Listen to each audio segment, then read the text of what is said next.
I'm Melañio Gomez, and I'm in the finals, the final four of making it on NBC. I was familiar with the series, the last two, and I really liked it. And someone had reached out to me and, sort of urged me to audition. And the pandemic was sort of starting, so it was kind of nothing was going on. As far as my work, everything got canceled. So I said, hey, why not? I liked the show. It was based on the Great British Bake Off, sort of, and I really thought it could be fun. And then it kind of just steamrolled from there. I didn't think that I would ever sort of make it onto the show, but as the months went by, of the selection process, I was sort of making it. So I thought, oh, okay. And then they told me I was on there, and I was really excited. There are people who are craft people who have really successful businesses on Etsy, or that sort of sell, that are real craftspeople. But then there's also the people at home who just they might have a side hustle, but it's kind of like they like to do things on their own in their own home, just because, especially during the pandemic, people were like, I might as well catch up on all that stuff that I've got to do. And my kind of crafting is that sort of crafting, right? The do it yourself, or the kind of, just learning how to do something because of economy, or you just, you want to learn it, or it's like, why do I have to pay somebody when I can learn to do it, kind of thing. So that's where I'm sort of coming from. And that's why I consider myself that kind of maker. And I think there's a lot of people like that.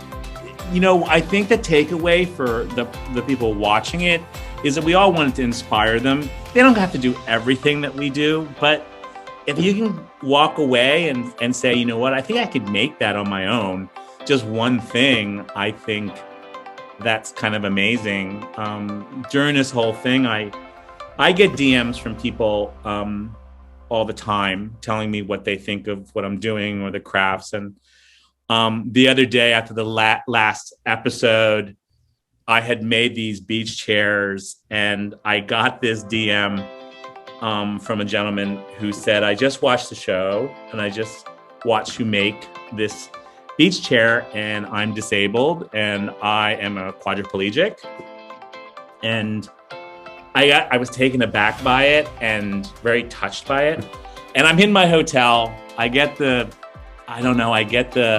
DM about 11:30, and I was already in bed, and he said, I mentor kids who are quadriplegics.